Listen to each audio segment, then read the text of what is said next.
Have you ever had one of those nights where everything went wrong, and yet something beautiful happened anyway?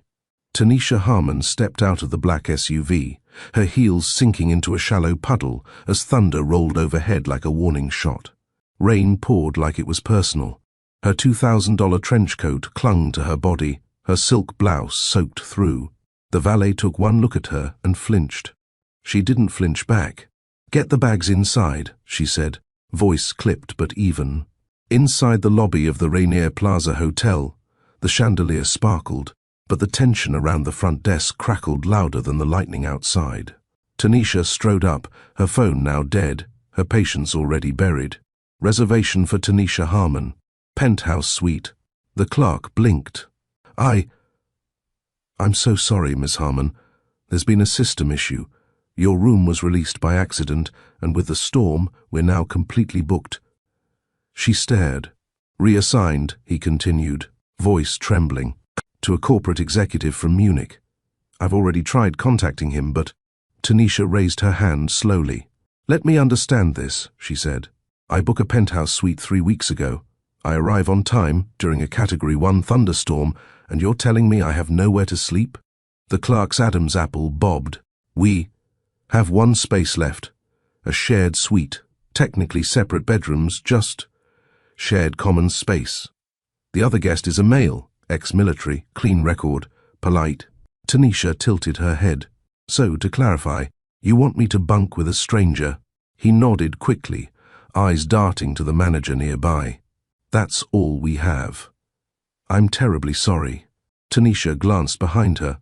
The lobby was a sea of stranded travelers with luggage, soaked coats, and eyes pleading for any available space. She looked down at her own waterlogged heels, her laptop bag, and the lightning dancing across the window panes.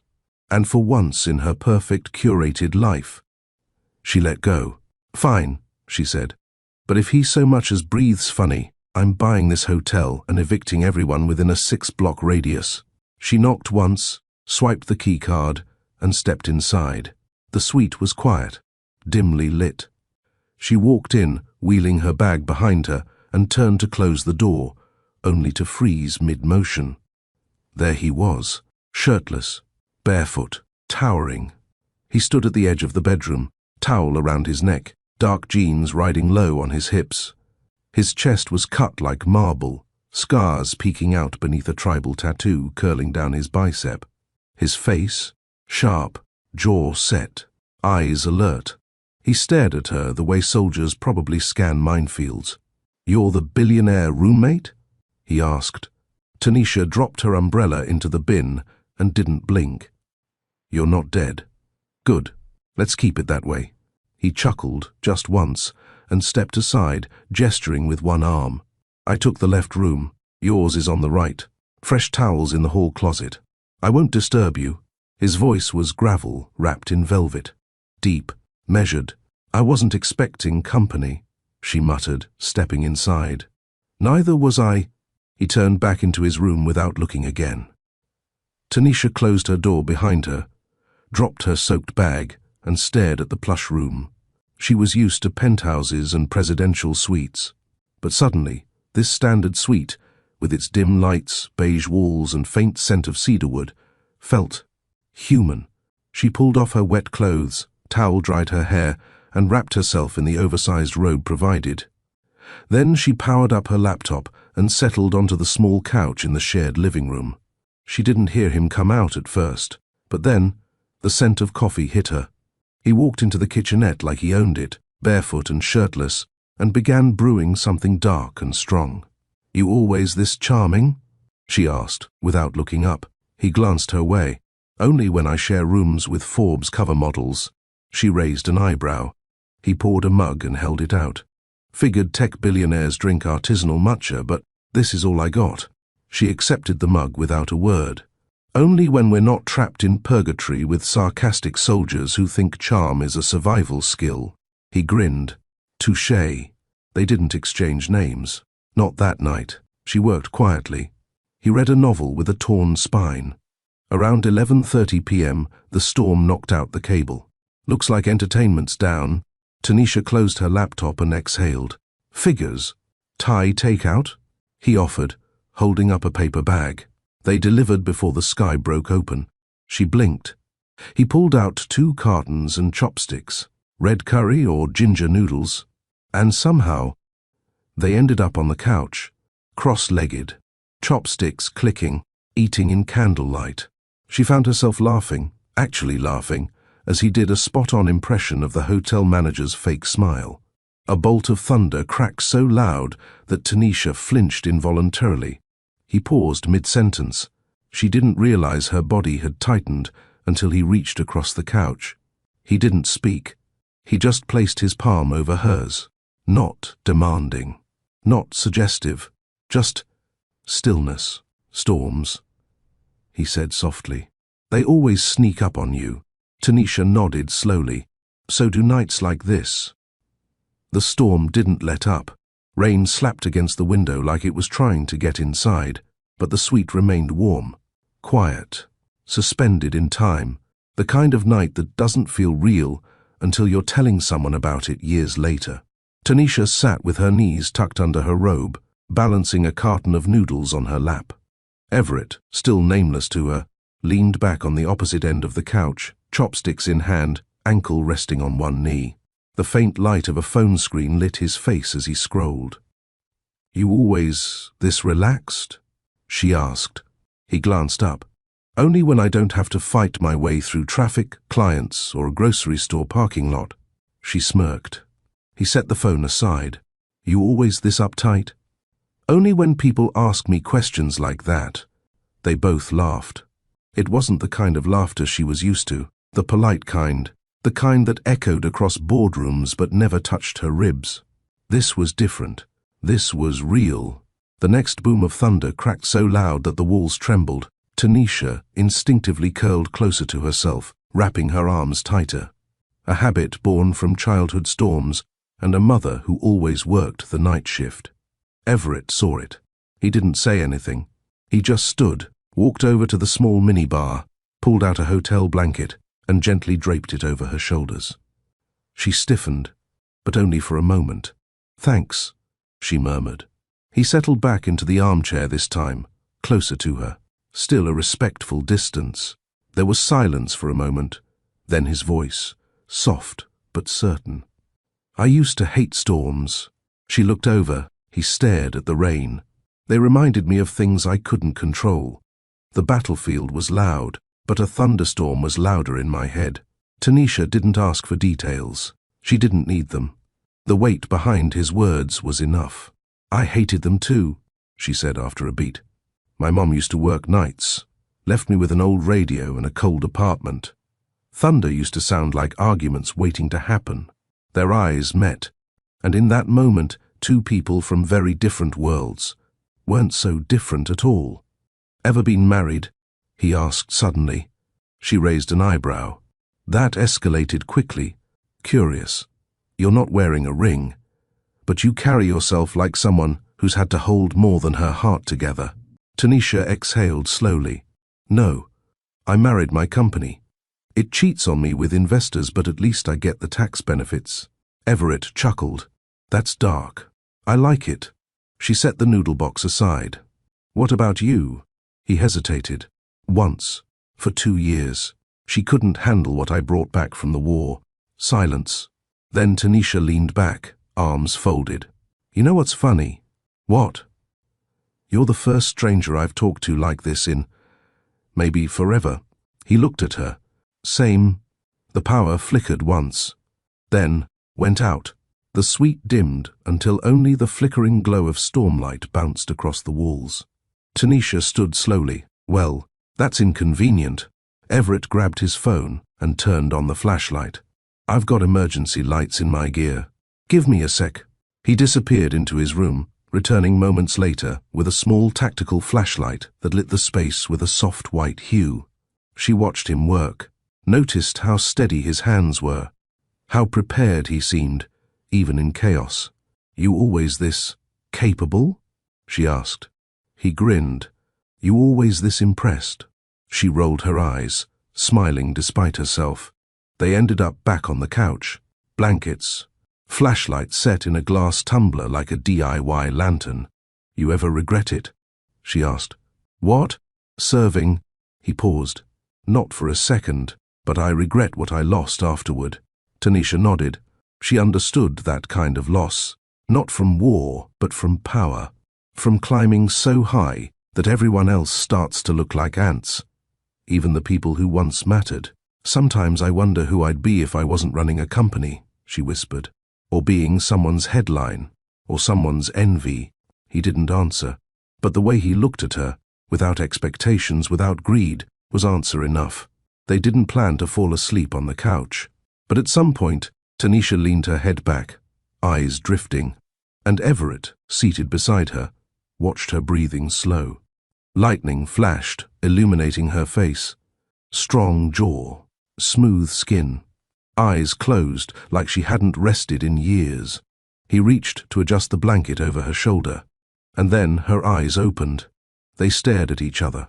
Something charged hung in the air. Not lust, not even romance. Something older than that. Recognition. Without a word, she reached up and touched his face. He didn't move. And when she kissed him, it was soft, almost unsure, like she was asking a question and hoping for yes. He answered. The sun peeked through the storm-streaked windows. Rain still pattered, but gentler now, like the sky had exhaled. Tanisha stirred in the hotel bed, the unfamiliar scent of cedar and sandalwood on her pillow. She turned slowly. The other side of the bed was empty. Everett was gone. She sat up, heart lurching. Then, on the edge of the nightstand, a note, folded once, blank outside. Inside, nothing. Just a hotel towel, neatly folded on the couch. Just silence. She stood under the hot shower longer than necessary, letting the water rinse away the memories of last night, except she didn't want them gone. She dried off, dressed, and left with no goodbye. No last name, no number, no idea what his life was.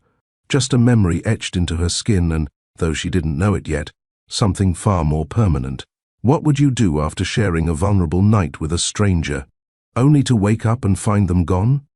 Have you ever had a once-in-a-lifetime moment with someone, but never learned their name? Tell us in the comments. Like this video if you've ever loved, lost, or wondered what if. Chicago. Monday, 6:15 a.m. The wheels of the private jet touched down smoothly at Midway Airport, but Tanisha Harmon felt anything but grounded.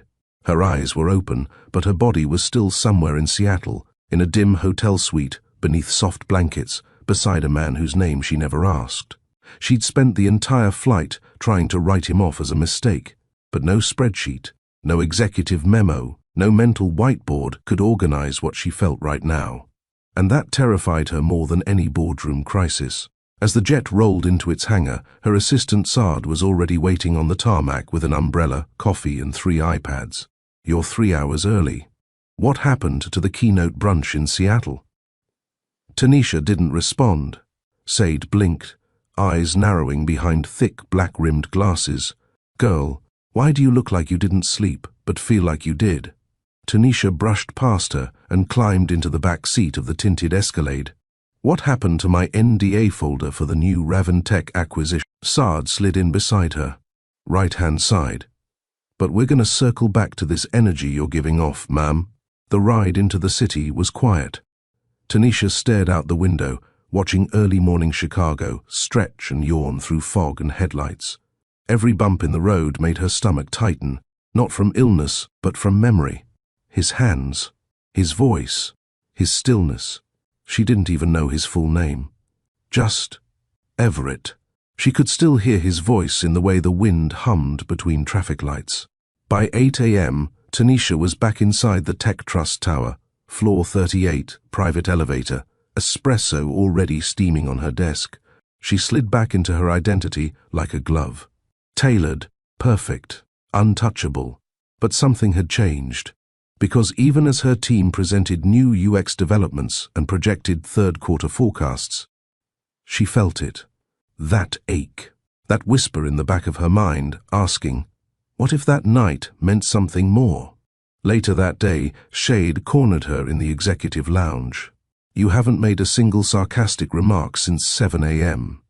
That's either personal growth or emotional constipation. Tanisha looked up. I'm fine. No, you're in love, or in shock, or pregnant, or all three. Tanisha choked on her espresso.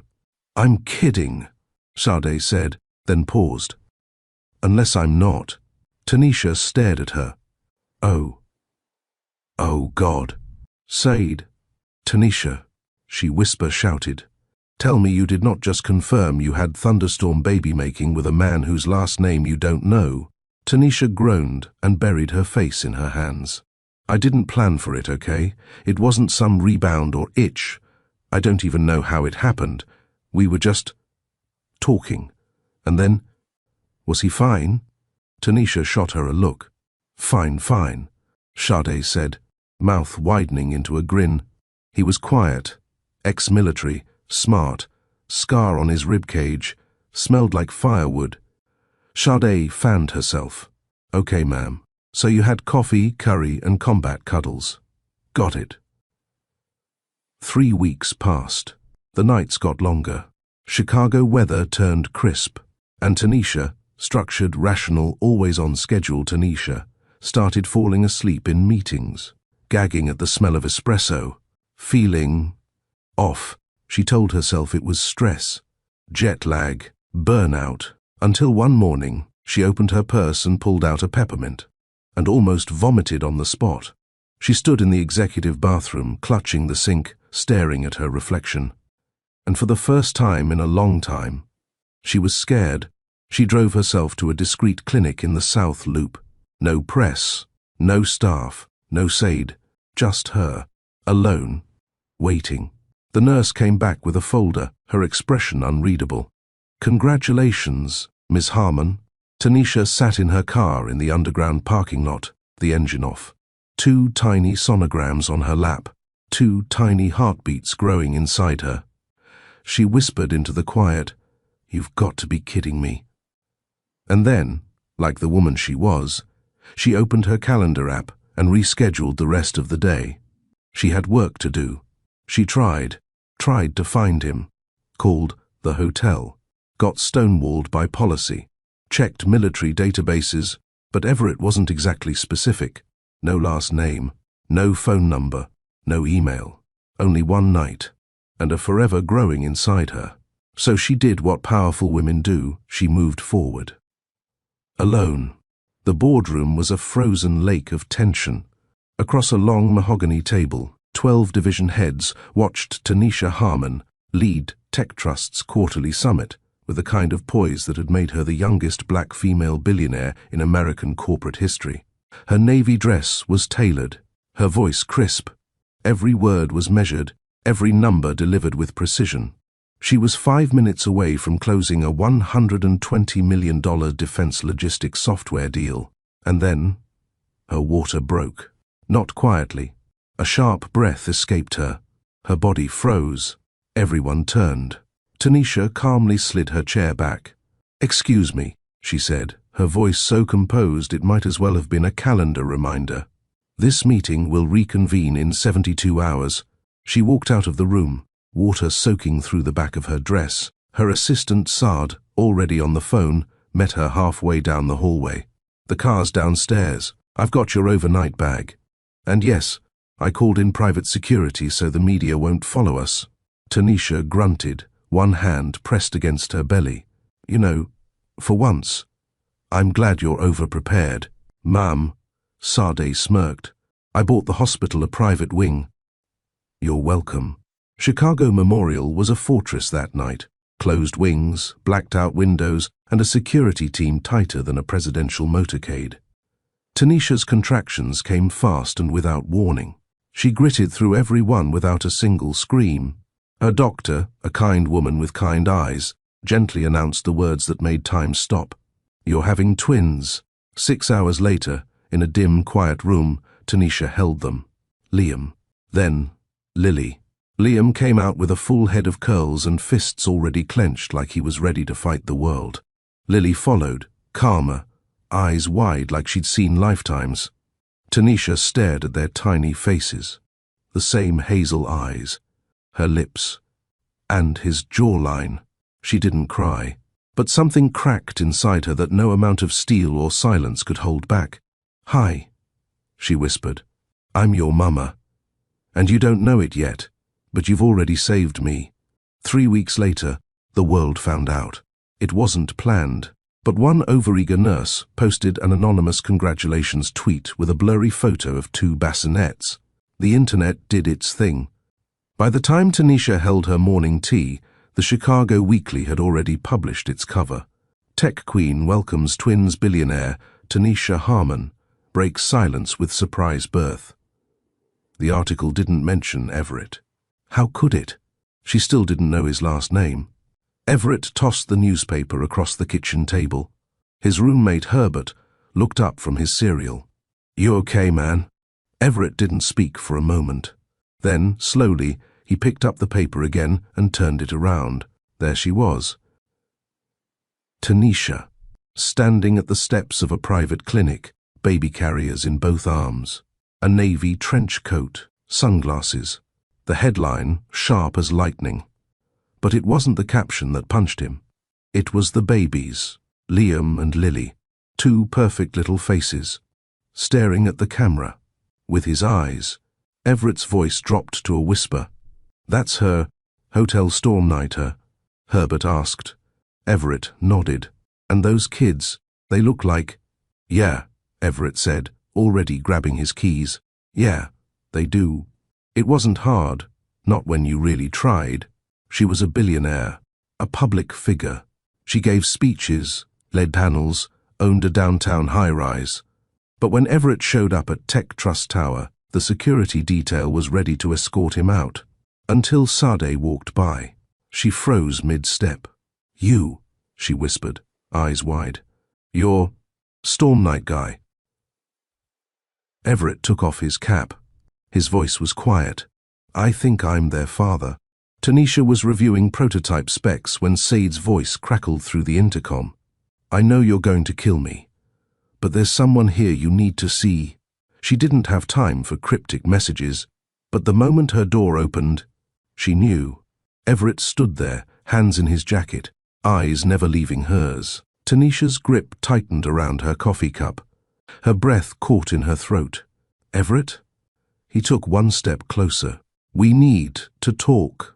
They sat outside, on the private terrace overlooking the city skyline.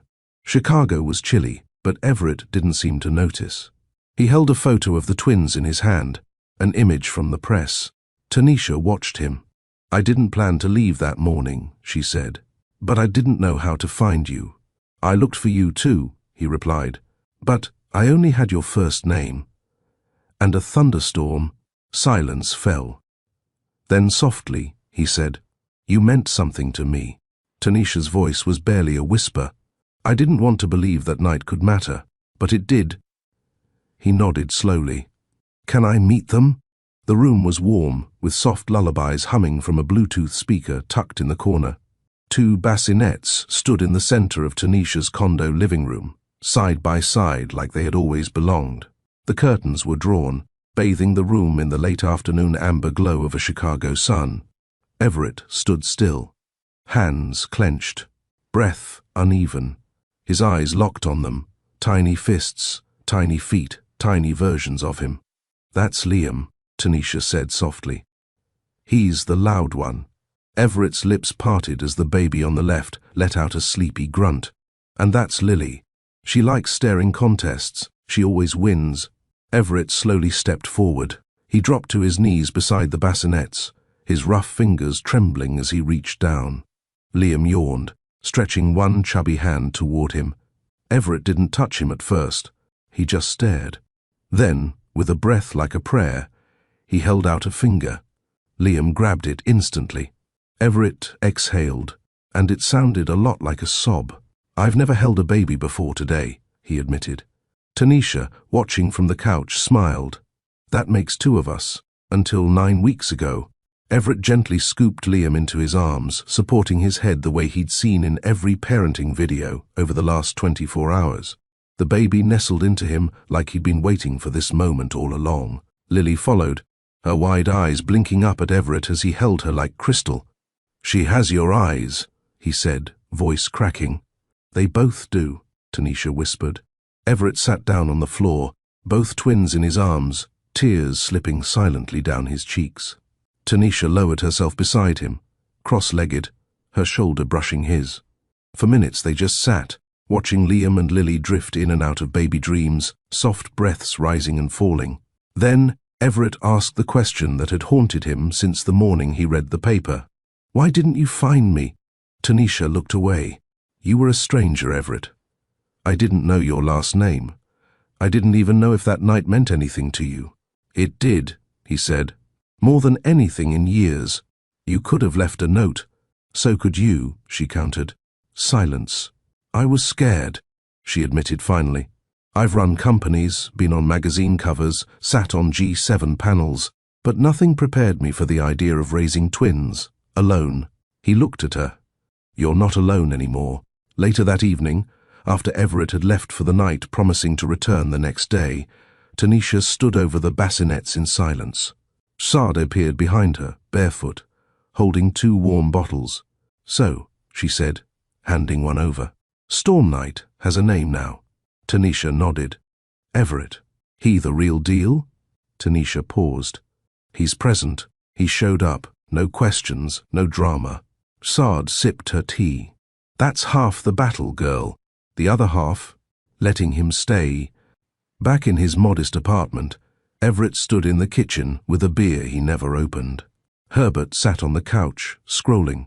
"So, you're a dad," Herbert said. Everett nodded. "Twins. Man. You went to Seattle for a logistics job and came back with 2 heirs." Everett cracked a smile. "It doesn't feel real." "You gonna be around?" Everett didn't hesitate. "Every day. If she'll let me." Everett stood outside Tanisha's condo at exactly 8 a.m., wearing a freshly ironed polo, jeans, and a nervous smile. His hands held a white box of mini muffins, a pack of baby wipes, and the jitters of a man who'd YouTubed how to hold twins at least 20 times overnight. The door swung open before he could knock. Tanisha stood in joggers, a tank top, her hair up in a pineapple puff. No makeup, no heels. Just her, and she had never looked more beautiful. She blinked. "You're early." Military habit. "Can I come in?" She stepped aside. By 8:25 a.m., Everett was elbow-deep in Liam's first diaper of the day. "I think this thing just growled at me," he muttered. Tanisha laughed from across the room. "Just don't make eye contact with the mess. That's when they attack. You could have warned me. And missed this performance? Absolutely not." It took him 3 wipes, a mini panic attack, and Lily's judgmental stare from the bassinet. But he did it. He even high-fived Liam, who immediately peed on him in response. "Welcome to fatherhood," Tanisha grinned. Everett stayed the whole day. He read Brown Bear in his deep baritone. He made bottles. He changed diapers. He learned how to bounce Lily without jostling her curls. And Tanisha? She watched. Not because she didn't trust him, but because she wanted to. There was something healing about seeing a man stay when he could have run. Something softening about hearing the twins' laughter because of someone other than her. That night, after the twins had been bathed and fed and tucked in, Tanisha poured 2 glasses of ginger tea. They sat on the balcony, a soft breeze sweeping the scent of warm earth through the air. "You're good at this," she said. Everett raised an eyebrow. "Parenting or tea drinking?" "Both." They clinked glasses.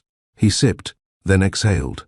"I was terrified, holding them, like I'd break something I didn't deserve to touch." "That's how I felt the first night too," she admitted. "I just had to fake being unbreakable." "That's your specialty." She looked at him.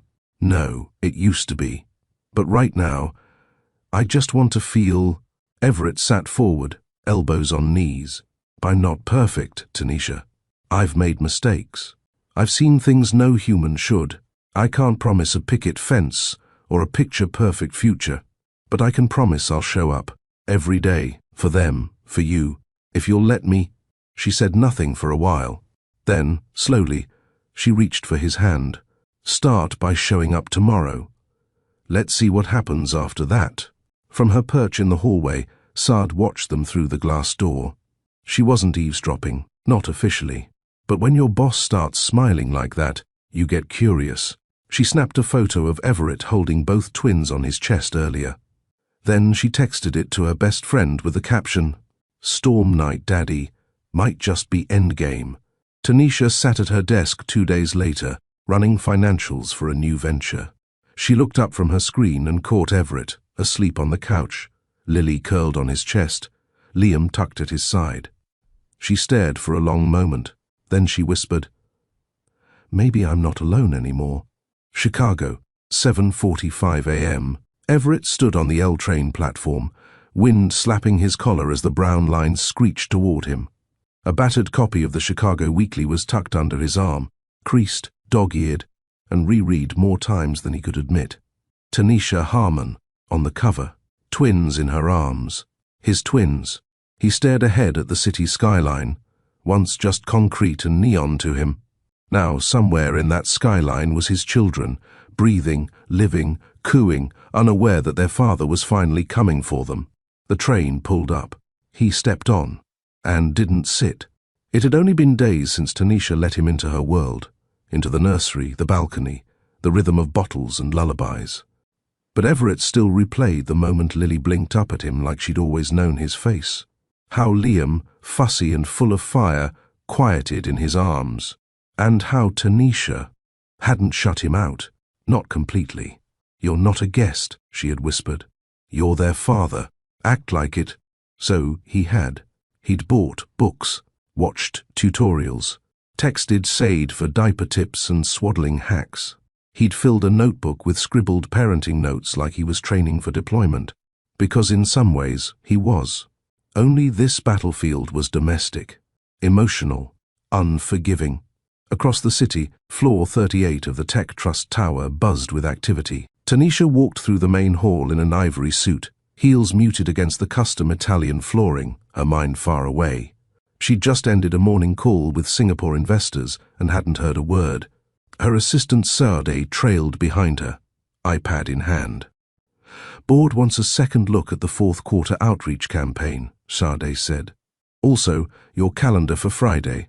Baby wellness check at 9:30, followed by Everett's application meeting at 11. "Application?"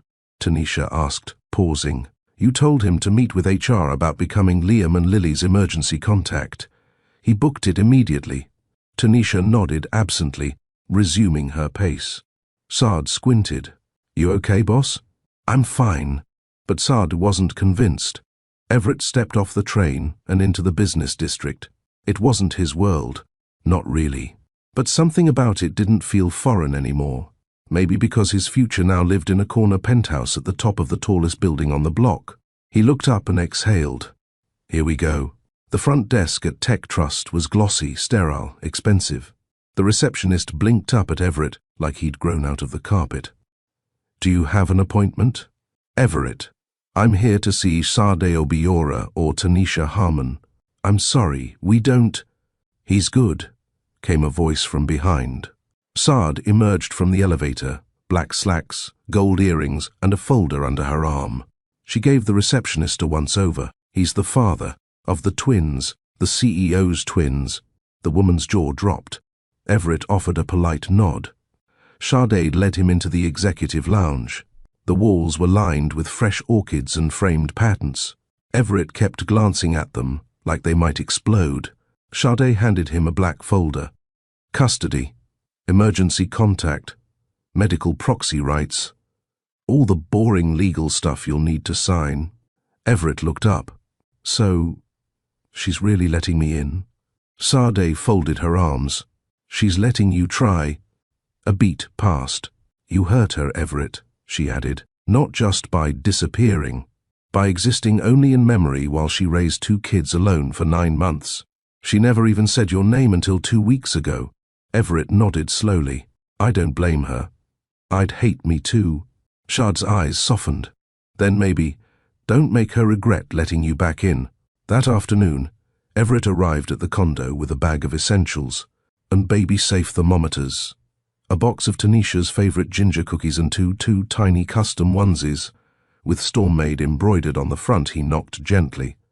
The door opened. Tanisha's face was tired, but soft. "You brought cookies?" "And gear.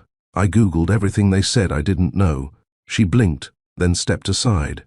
"Come in." The twins were napping in their swings, gentle music humming. Tanisha stood at the kitchen counter, sipping tea, while Everett rinsed a bottle. "You don't have to try this hard," she said suddenly. He looked up. "Yes, I do." She frowned. "Because you think I'll push you out again?" "No," he replied, "because I didn't do anything for 9 months, and I don't get to skip chapters." Tanisha set down her tea. "That's the most honest thing anyone's ever said to me." The doorbell rang. Tanisha frowned. "I'm not expecting anyone." She opened the door. A woman in a slick blazer and patent heels stood smiling. "Hi, Ms. Harmon. I'm Shelby from Chic CEO magazine. We'd love to feature you and the twins for our Women in Power campaign. Just a quick photo." "Absolutely not," Tanisha snapped. Everett stood behind her, jaw clenched. "This is a private residence. I'll just grab a few candids."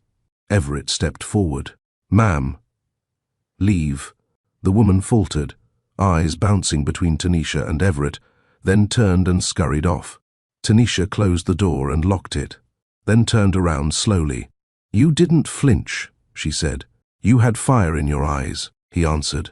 And then they laughed, together, like wind through an open window. That night, Liam coughed, a short burst that sent Tanisha bolting upright. She reached him first, scooped him, checked his forehead. "It's warm," she whispered.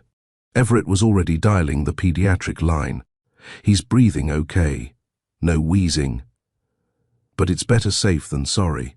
They bundled Liam into a tiny coat. Everett drove them to the clinic. Tanisha sat in the back, murmuring to Liam the entire way. It was nothing serious, just a mild fever, overstimulated, slight congestion. But Everett never left his side in the exam room. Tanisha watched him hold Liam's hand like it was made of gold. "I wasn't even sure I'd be a good mother," she said softly. "Now I can't imagine doing this alone again." He didn't speak, just smiled at her. And that said more than words ever could. 2 days later, downtown Chicago, the sound of heels on marble echoed as Tanisha and Everett stepped into the atrium of the Four Seasons Conference Center. The Tech Trust mid-year investor briefing was moments from starting, and every major outlet in finance media had someone in the room. Everett, now suited in charcoal and navy, stood behind her, not as a bodyguard, but as something new, a steady presence, a father, a partner in progress. Tanisha adjusted the lapel of her cream blazer and paused just before the press doors. "You ready?"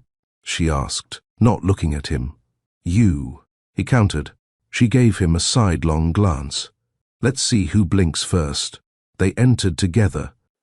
Cameras clicked immediately. Whispers filled the air. Everyone recognized Tanisha Harmon.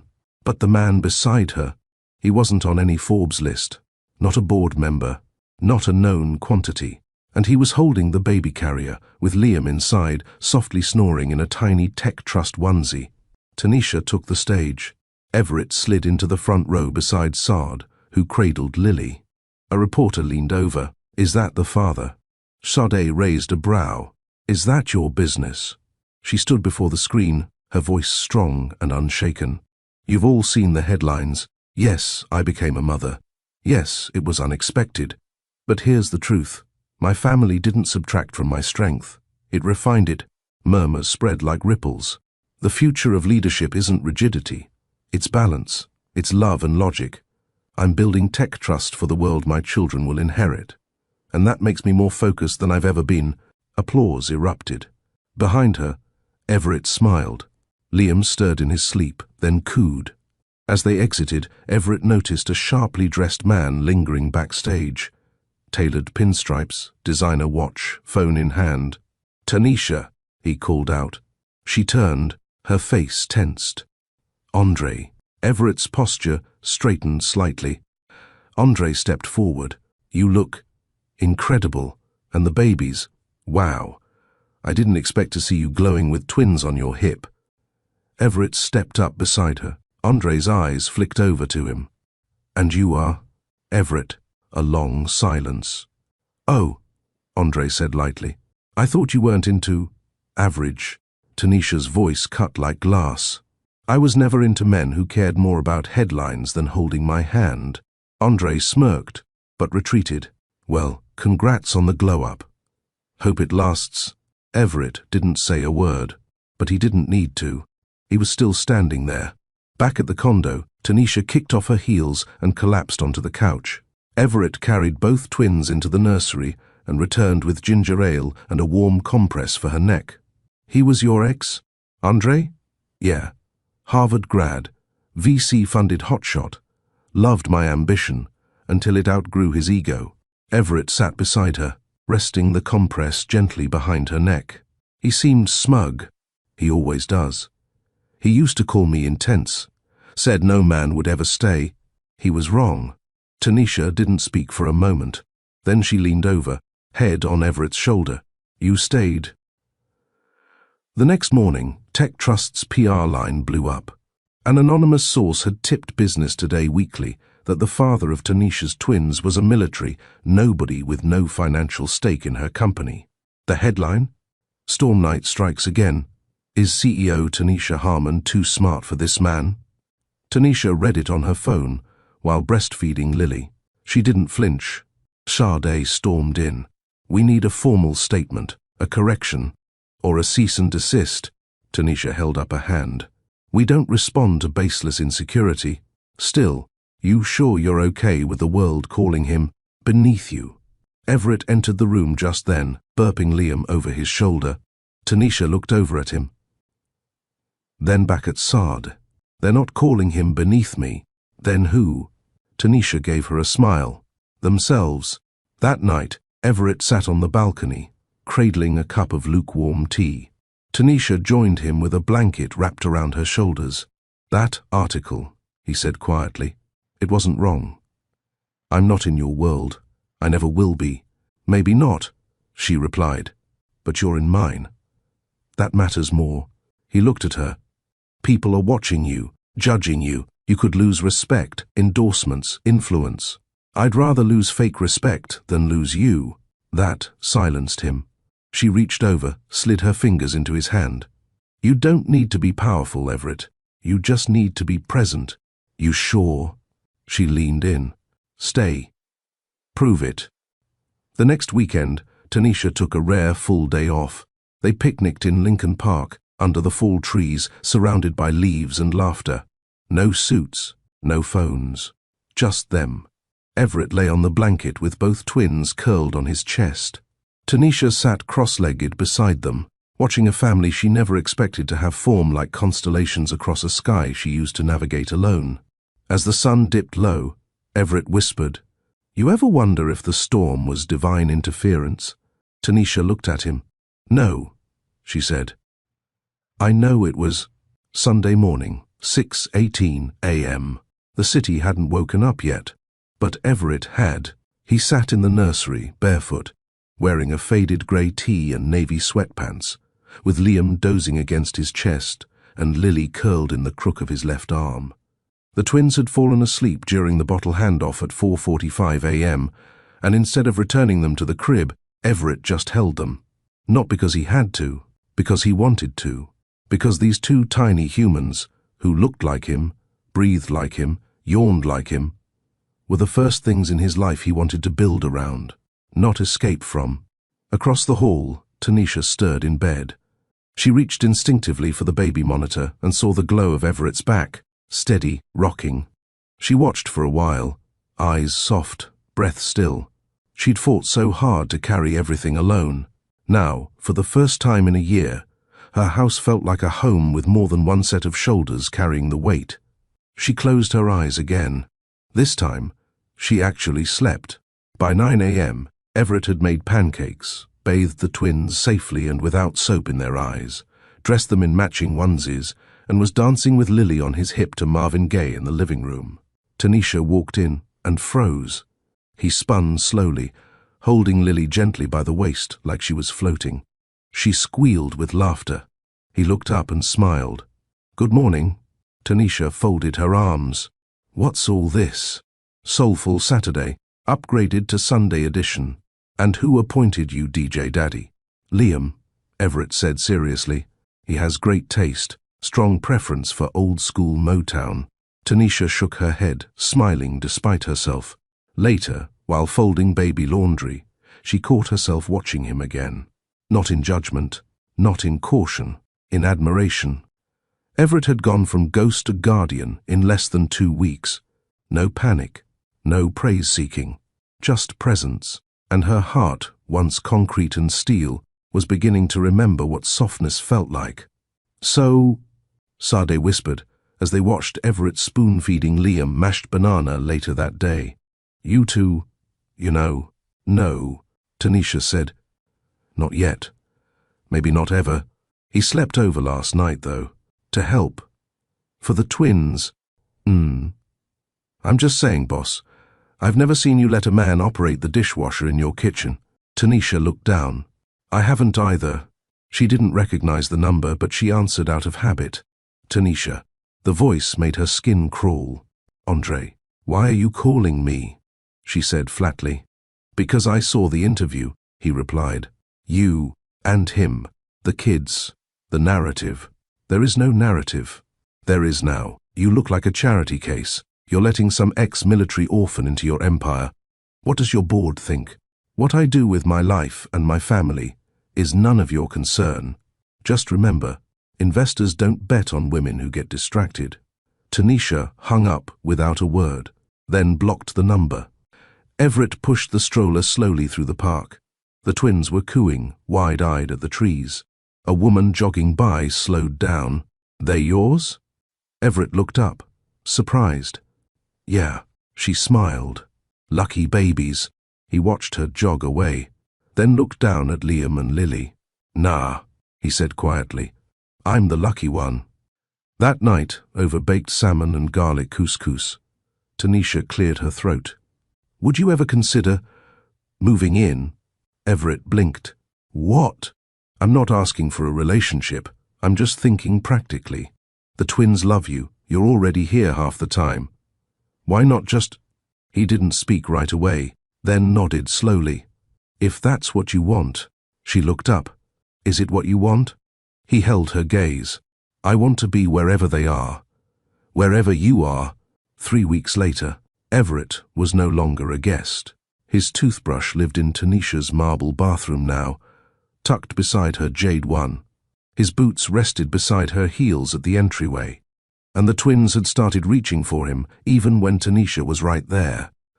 The condo had changed, not in design, but in rhythm. There was laughter during breakfast, wailing at 3 a.m., diaper pails and burp cloths, and Everett humming lullabies off-key while making midnight bottles. And Tanisha? She'd stopped looking over her shoulder, started sleeping more, started trusting silence again. But peace rarely lasts forever.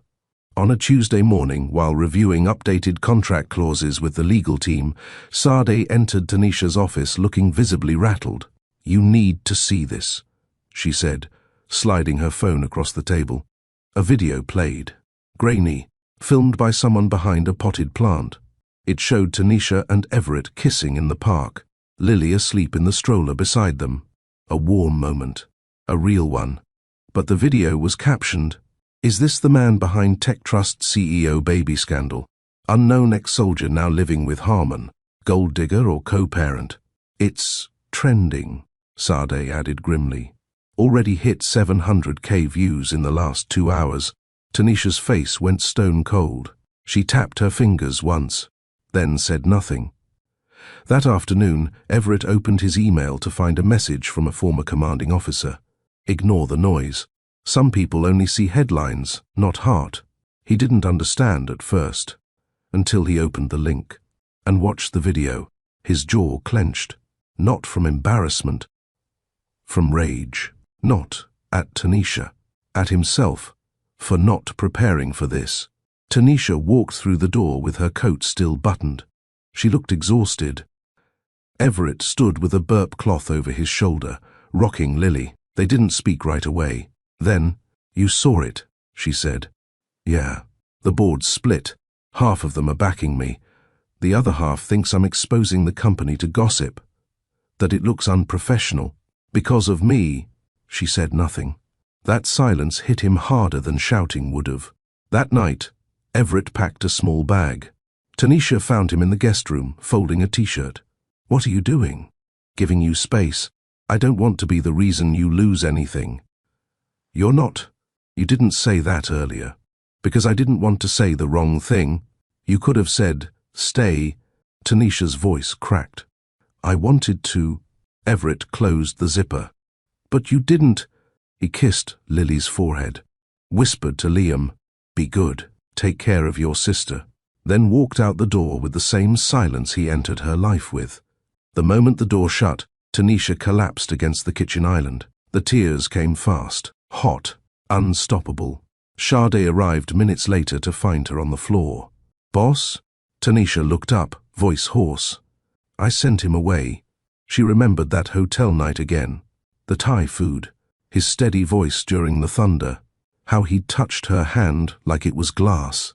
Not something to possess, something to protect. She remembered the softness in his eyes, the warmth of his palm on her belly the night before her water broke. "He's not just their father," she whispered. "He's my peace." Herbert didn't ask questions. He just tossed Everett a pillow and turned down the volume on the game. "You messed it up?" "No."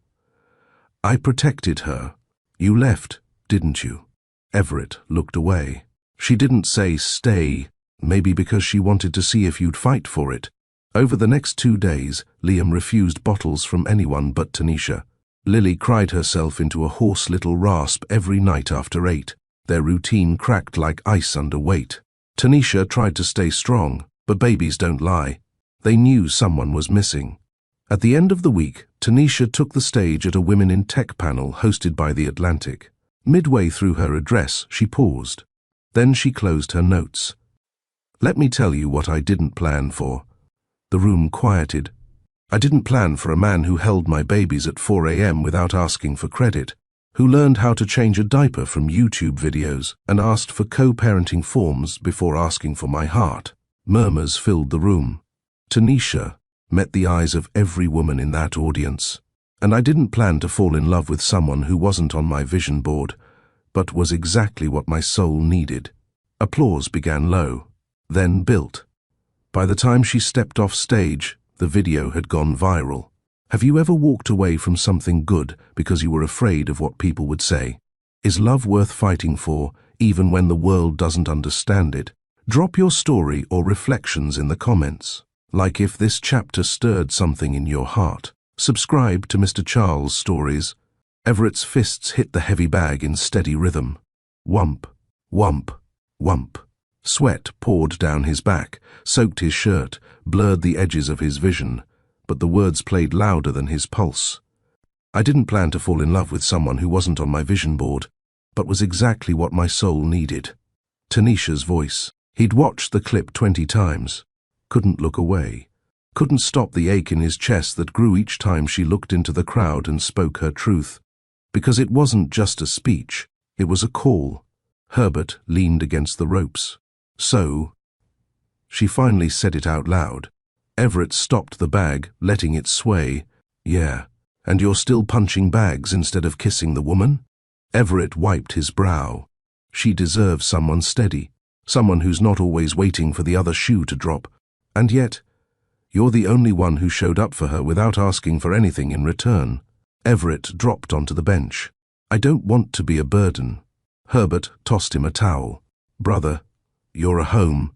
Stop standing outside of it." Tanisha sat on the nursery floor in her robe, both twins in her lap, flipping through a board book on animals. But her heart wasn't in it.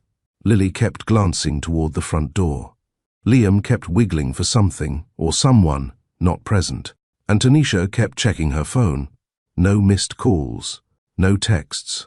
She whispered, "Maybe you meant it, Everett. Maybe you didn't."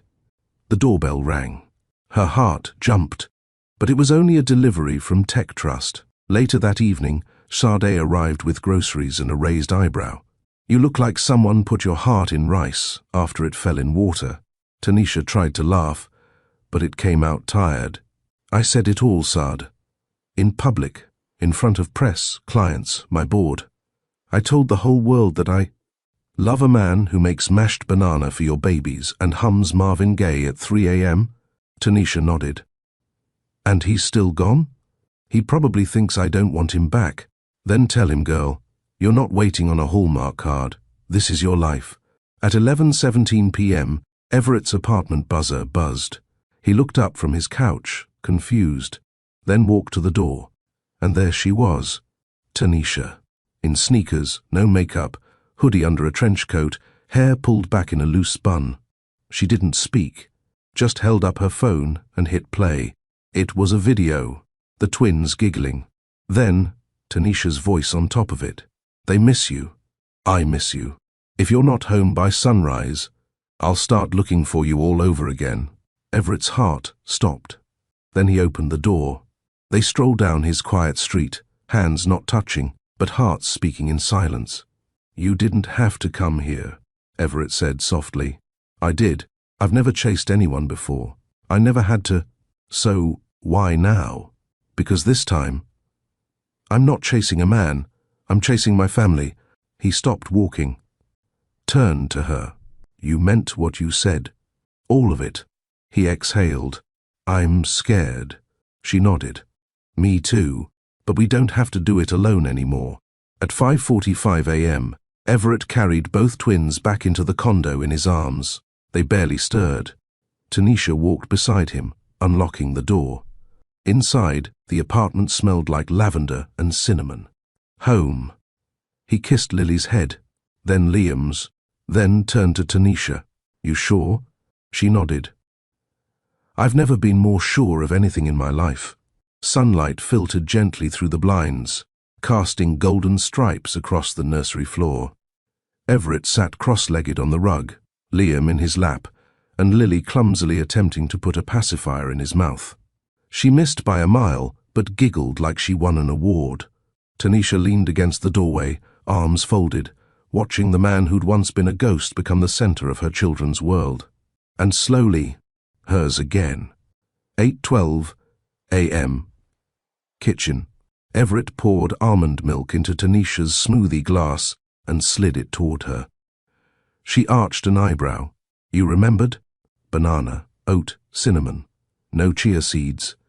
I pay attention. She smiled. You've been back 2 days, and already my blender's being bullied. I'm just saying, no baby mama of mine's gonna run on fumes. Tanisha choked on her sip. Excuse me? Everett chuckled. You heard me. Tanisha's phone buzzed with an event reminder. Everett, 3 p.m. Appointment at J&L Jewelers, private room reserved. She frowned, confused, then turned to see Everett tossing on a jacket, car keys in hand. Where are you going? Errand. Be back before dinner. Need anything? Just you waiting here when I come back. He kissed her on the forehead and disappeared down the hallway. The private room inside J&L was quiet, plush, dimly lit. Everett stared at 3 open boxes. Each ring was different.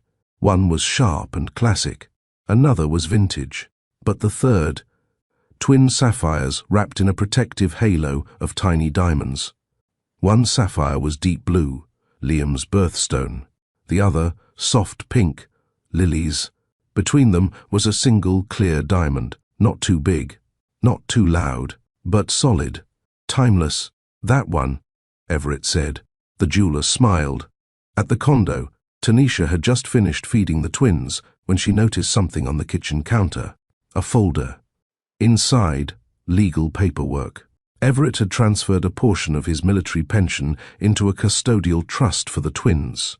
There was a letter attached. They're not just yours, they're ours. I didn't give them my name, but I'm giving them my everything. Tanisha closed the folder slowly and stared at the skyline. That evening, the 4 of them walked through the botanical garden. Everett carried Lily on his shoulders, while Tanisha pushed Liam in the stroller. A few passers-by smiled at them. One older woman leaned over and whispered to Tanisha, "You look so happy.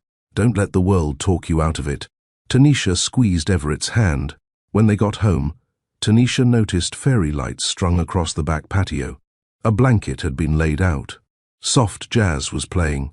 The twins were asleep, monitors nearby. And Everett? He stood by the table with a small velvet box in hand. "Don't panic," he said quickly. "This isn't a proposal." Tanisha blinked. "It's a promise." He stepped closer. "You gave me the chance to be a father. You didn't have to. I missed the first chapter, but I'm here for every chapter after. This ring? It's not about marriage. It's about partnership, co-parenting, showing up. It's about making sure these two grow up never questioning who stood beside you, even on the hard days." He opened the box. The ring sparkled in the moonlight, subtle, elegant, and full of meaning. "If someday it becomes more, I'll be the luckiest man alive. But tonight, I just want to hear one word from you." Tanisha didn't speak. She reached forward, slipped the ring onto her own finger, then whispered, "Yes." The city was waking, but inside Tanisha's condo, the world was still. Soft baby breaths filled the nursery. The sun spilled golden across the blanket Everett had slept under on the living room couch, except the couch was empty. Tanisha blinked, sat up, and padded quietly into the kitchen. There he was, Everett, shirtless, barefoot, standing at the sink, washing a single bottle, while humming "Ain't No Mountain High Enough." She leaned on the wall and watched. No performance, no awareness, just him, quiet, present, devoted, and suddenly, she couldn't breathe. Not from fear, from feeling. Her mind flashed to that thunderstorm night in Seattle. The couch, the candlelight, the way he'd looked at her like she was the most unexpected miracle he'd ever encountered. The way they'd kissed, slow, uncertain, tender. The way she'd left. And now, standing in the doorway of her own kitchen, she realized something terrifying. She hadn't kissed him since. Not since the babies. Not since reality. The twins were staying with Saad's cousin for the afternoon. A rare break. No board meetings. No diaper changes. Just hours. Tanisha poured coffee. Everett stepped behind her, gently rested his hand on her back. "Sleep okay?" "I think so. It's weird not hearing crying every 2 hours. I'll cry if it helps." She laughed, and without thinking, leaned back against him. His chest was warm, safe. They stepped outside together. It was a crisp mid-morning, quiet city hum, birdsong, a sky so clean it didn't seem real. Tanisha wrapped a shawl around her shoulders. Everett poured her a second cup. She looked over at him, really looked. His hair slightly tousled, beard just starting to shadow, eyes tired, but clear, and full of her. They sat, didn't speak for a while. Then Everett turned slightly. "Can I ask you something?" "Anything. Why haven't you kissed me?" She froze. "Since I came back," he added. "You've held my hand, let me hold them, trusted me. But you've never, you know." Tanisha looked down, then said, "Because the first time felt like a mistake. The second time would mean it wasn't." He stared at her. "And now?" She looked at him again. "Now I'm ready for it to mean everything." It was soft. No fireworks. No music. Just breath. Heat. A decade's worth of emotional armor cracking all at once. His hand cupped her cheek. Her fingers curled against his chest. She kissed him like he was familiar and new, like the answer to a question she never meant to ask.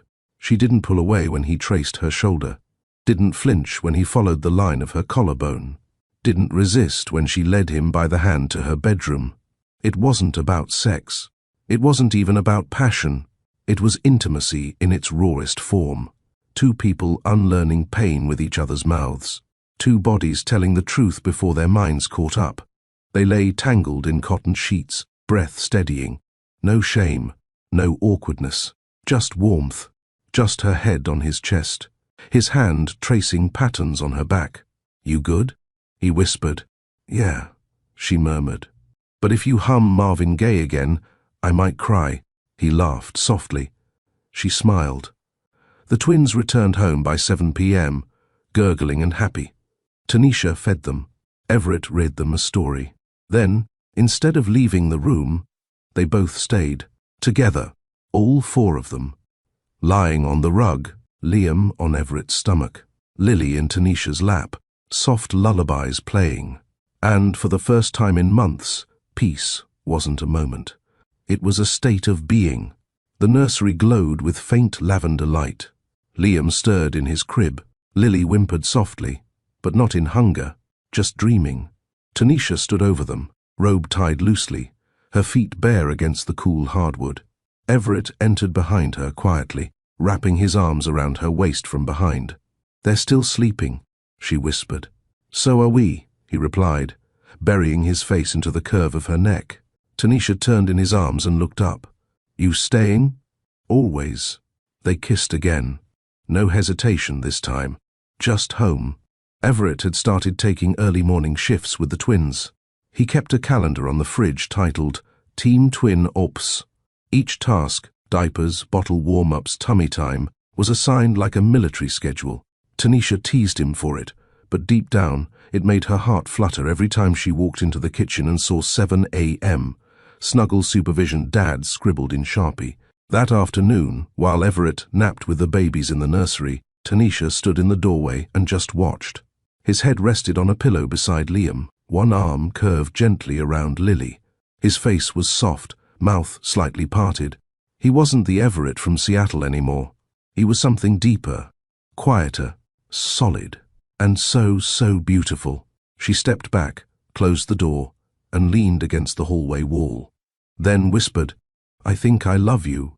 She hadn't even told him yet. But she knew. Later that week, Tech Trust's board released a surprise agenda for the next quarterly strategy meeting. Buried in the bullet points, personal conduct and brand alignment. CEO Harmon. Tanisha stared at it. Everett noticed her stiffen as she read, "Problem. The board wants to talk about me, about us." He nodded. "You knew it would come eventually. They think you're too simple, too unpredictable." He raised an eyebrow. "Unpredictable? Because you're not in the 1%. He didn't flinch. "And what do you think?" Tanisha looked him dead in the eye. "I think I built a billion-dollar company from nothing. I can handle 12 old men who've never changed a diaper." At the board meeting, Tanisha didn't flinch. She answered every question calmly, assertively. No, Everett was not interfering with operations. And yes, the twins had a structured routine. No, her focus hadn't shifted. Calm, yes, she was still delivering results, and more. "Leadership isn't about isolation," she said at the close. "It's about clarity. Love gave me more of it." Then she walked out, head high, and Everett waiting for her in the lobby with a blanket-wrapped Lily on one arm and Liam bouncing in the carrier strapped to his chest. The board members in the hallway watched the scene unfold. Tanisha kissed Everett on the cheek, then looked at them and smiled. "Gentlemen, if you'll excuse me, I have a family to raise." They sat on the couch with wine glasses and soft jazz playing. The twins had finally gone down after a rough teething spell. Tanisha turned, tucked her feet under her, and looked at him. "I didn't say it last night, or this morning, or when I should have weeks ago." Everett blinked. "Say what?" She set down her glass. "I love you." Silence. His eyes softened. He set his wine aside, then pulled her close. "You beat me to it." She laughed. "That's not the goal." "No," he whispered, pressing his forehead to hers. "But you win anyway. Not strangers, not guests, not just parents, but a team, a promise, and something neither of them had dared to dream of since the night a thunderstorm changed everything. The rhythm of life had changed. Gone were the constant alarms, the sterile boardrooms, the flashbulbs of magazine shoots. Tanisha now woke to the soft coos of Lily and Liam, the smell of Everett's Sunday pancakes, even when it was Tuesday, and the sound of laughter echoing off the kitchen tile. She hadn't planned this. She hadn't expected this.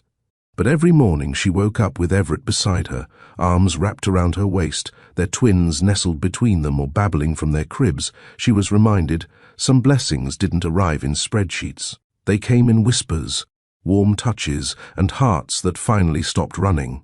It came in a thick envelope, hand-delivered, embossed, gold-trimmed.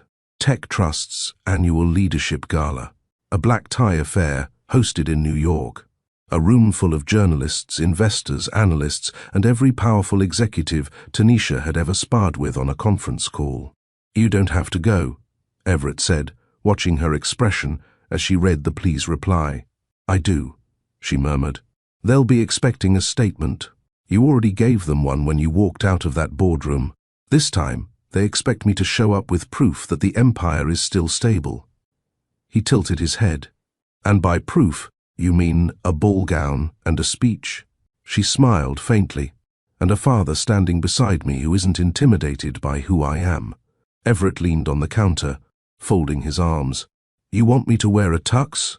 Only if you want the world to see the man who changed mine." He reached for her hand, kissed her knuckles gently. "Then, let's show them." The Waldorf ballroom shimmered with crystal chandeliers. Strings of golden light floated above velvet, draped tables. Waiters moved with precision, champagne trays balanced with ease. Tanisha descended the marble staircase in a navy gown that hugged her curves like it was designed for her alone. Hair swept into a sleek bun, diamond studs on her ears, a quiet power in every step. Everett waited at the bottom in a tailored black tuxedo, no tie, just a crisp, open collar. He'd shaved but left the scruff, and when he turned to see her, his smile almost knocked the air from her lungs. "You look like a queen," he murmured. "You look like someone I'd marry if I didn't already have 2 kids with him." He grinned, held out his arm. "Then I'm already the luckiest man here." As they entered the ballroom, all heads turned. Whispers floated through the room like perfume trails. "That's her. Is that the twins, father? He's not in finance, is he? He looks like a soldier." He was. Tanisha ignored them, but Everett heard every word. He didn't flinch, didn't fidget, didn't shrink. He stood taller. Because he wasn't there to impress them. He was there to hold space beside her. Later in the evening, Tanisha was called to the stage. She took the mic with practiced poise. Her speech was supposed to be about market trends and Tech Trust's forecast. But after 2 minutes of standard rhetoric, she paused, then said, "Success for many of us in this room is measured by numbers. ROI, valuation, shareholder satisfaction. But real success, the kind you carry with you when no one's watching, comes from how you show up when everything familiar disappears." She glanced at Everett, who sat at a table near the front. His hands were folded calmly. He gave her the smallest grounding nod. "9 months ago, I shared a room with a stranger. Not by choice, not by design, but because a hotel messed up and I was too tired to argue. That night, I met someone who didn't know my net worth, who didn't care about my titles, who made me laugh for the first time in years." She paused. "I didn't know then that he'd give me the 2 greatest gifts I've ever received, my children, or that he'd give me something rarer, peace." The crowd was silent. Not a breath, not a whisper. So when people ask what makes a CEO strong, I say this: learning to let your guard down, letting love in, being vulnerable enough to receive what the world is trying to hand you, even when you're not asking. Applause erupted, a standing ovation, but Tanisha only looked at Everett, and he looked back like she was the whole galaxy. They walked through Central Park in the cold, hand in hand. Snow dusted the trees like powdered sugar. Tanisha leaned into his arm. "I've never said any of that aloud before. You didn't have to. I already knew." She stopped, turned to face him under a vintage street lamp. "You think we're crazy?" "Oh, absolutely." He grinned. "But we're the kind of crazy that builds something that lasts." She leaned in. He kissed her forehead. "Let's go home," she whispered. "To Chicago?" She shook her head. "Wherever we are together, that's home." Back in their Chicago brownstone, the twins squealed when they saw their parents at the door. Liam immediately reached for Everett's watch. Lily demanded to be held by Tanisha, then promptly slapped Everett's cheek for attention. Tanisha laughed. "Your daughter's got attitude. She gets it from her mama." They exchanged a look, and 1,000 conversations passed in silence. Love, real love, was messy, loud, exhausting, but it was theirs. The backyard hadn't changed much, at least not in design. The old oak tree still leaned slightly toward the fence. The cobblestone pathway still twisted like a ribbon between the garden beds, but it felt different now, because now it echoed with the sound of children's feet. With Lily's giggles as she chased Bubbles, with Liam's squeals as he ran after their golden retriever, Pluto, who'd instantly claimed the kids as his own. And in the center of it all stood Everett, holding a tangle of wires, blinking fairy lights, and a smirk. "Are you sure you know how to string those without electrocuting yourself?" Tanisha teased from the patio door. "Do I look like the kind of man who reads instructions?" He replied. "That's exactly the problem." She watched as he climbed the short ladder and began wrapping lights around the pergola beam.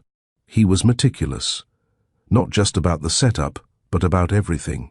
The kids, the garden, her coffee. He noticed the things no one else had time to see. It was one of the reasons she loved him, and lately she'd stopped fighting that word, love. Not the kind in headlines or declarations across billboards, but quiet love. Solid love. The kind that made her forget to check her email at midnight. The kind that made her walk past her home office just to peek in and see Everett sleeping on the floor beside the twins' crib, one arm stretched out protectively. That kind of love? It was loud in the silence.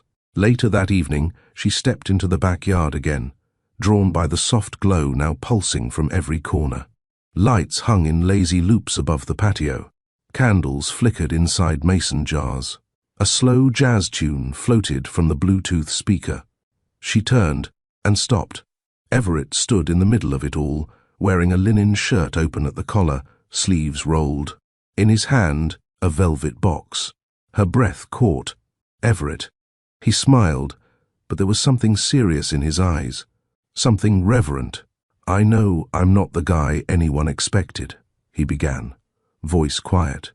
"Not the Wall Street husband, not the Ivy League partner. I've got scars where most men have degrees." She tried to interrupt, but he held up a hand gently. "I don't have a hedge fund or a 5-year plan, but I have this." He tapped his chest.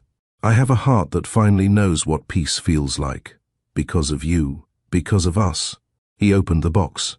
Nestled inside was a delicate ring, rose gold band, 2 sapphires side by side with a diamond resting just above. One for Lily, one for Liam, and one for the night that gave me all 3 of you. Tanisha covered her mouth. Tears filled her eyes. He stepped forward, kneeling, not because tradition demanded it, but because some moments deserved the humility of being eye-level with destiny. "I'm not asking you to change who you are," he said. "I love exactly who you are, and I don't need a ceremony to make us real. But I want one, because I want the world to know what I already feel every time I hold you at night." A pause. "Tanisha Harmon, will you marry me?" It was quiet, the kind of quiet that fell right before everything shifted. And then, she nodded, through tears, through laughter. "Yes," she whispered. "Yes, Everett.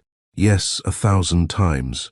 He slid the ring onto her finger as the twins, miraculously awake from their nap, rushed into the yard with Sade close behind, filming and sobbing silently. Liam clapped. Lily spun in place.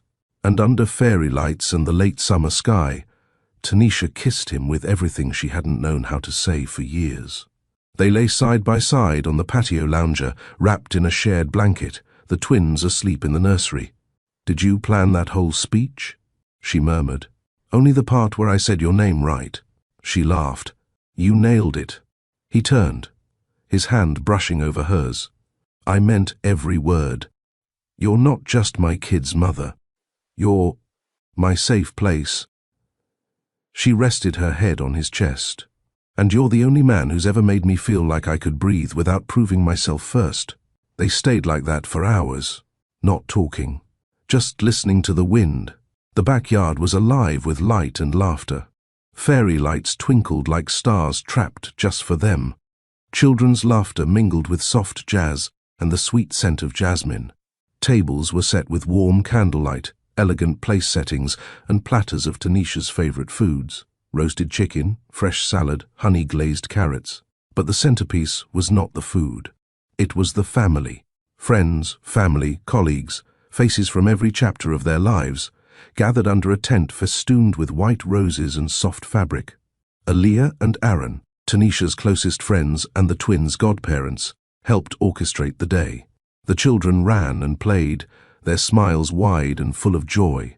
Sade beamed, filming every moment with a phone tucked beneath her scarf. Everett stood beside Tanisha as the music shifted to a gentle piano melody. He looked at her, eyes shining with a mixture of nervousness and deep love. Everett cleared his throat, stepping forward. "This didn't begin as love," he said, voice steady, "but it grew into something stronger." He paused, looking at Tanisha. "Something truer." He reached into his pocket and pulled out a ring, a new one, simple and elegant, symbolizing their journey. "For Liam and Lily, who taught me what it means to be a man. For you, Tanisha, who showed me how to love without fear." Tanisha's eyes welled as she took the ring. He slid it onto her finger. They faced each other, hand in hand. "Tanisha," Everett began, "I vow to be the man who stands with you, through storms and sunshine, to be patient when the road gets rough, to celebrate every joy and hold every sorrow. I promise to love you and our children with all that I am." Tanisha smiled through tears.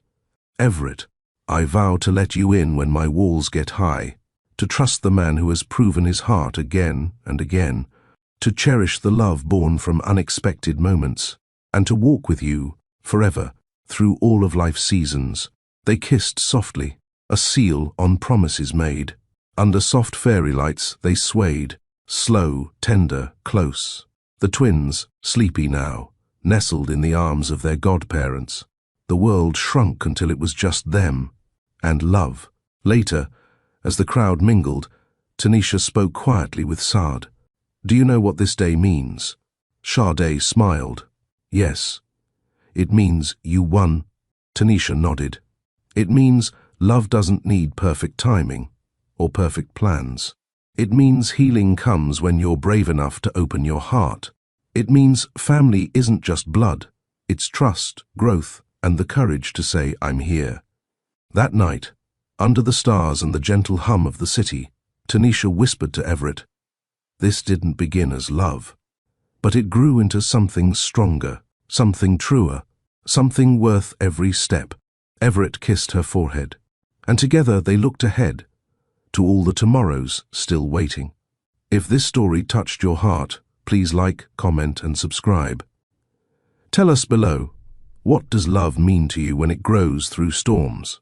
Share this story with someone who needs hope. Thank you for being part of Mr. Charles Stories. Until next time.